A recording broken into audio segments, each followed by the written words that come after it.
Right, so this video is on the history of gymnastics. So current statistics for sport in England is that there are 120,000 participants. There's 95,000 in trampolining and 34,000 in gymnastics. We've also got 8,000 with disabilities. So back in the 1800s, there were no participants who had disabilities, and due to developments in technology and like mechanical guidance and obviously new ways of manual guidance, it's allowed us to make gymnastics a sport for all as one of the initiatives, which is to increase participation and lifelong involvement in the sport.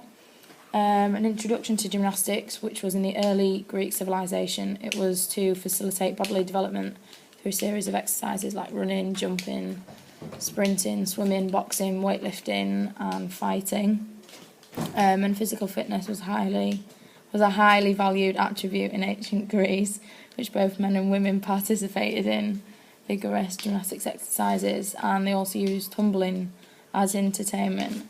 And they still do now in like circuses, talent shows, and then like celebrations in football. It's been around for 2,000 years, and we've been competing in it for over 100 years.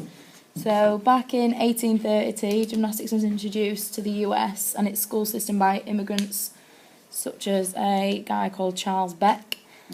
In 1860, the first UK gymnastics club was opened by German immigrants, and in 1865 to 1880, major cities opened up clubs in Manchester, Liverpool, London and Sheffield.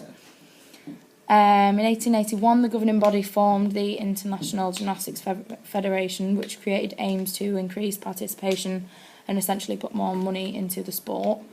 Later, it was named the Bureau of the EU Gymnastics Federation, which pioneered the international competition. In 1889, there was the first international in Dublin for British gymnastics, which was Britain's national governing body, which was England, Ireland and Scotland. In 1940... I've got that wrong there. In 1913, they started charging 1 penny per member to make more money out of it, as it became more established, commercial, whatever.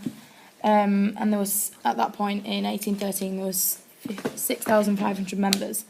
Later on in 1959, a magazine was published, so that created more media, more sponsorship, more supporters, and essentially again more money into the sport.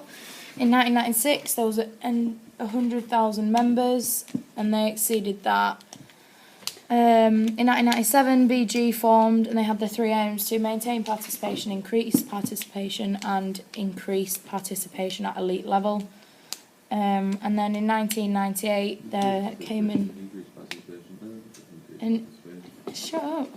In 1998, lottery funding came in, so competitions were more widespread due to media and technological developments such as transport and planes, so it wasn't as rural, it was more of an international spread. And new disciplines like artistic gymnastics were used to promote the sport.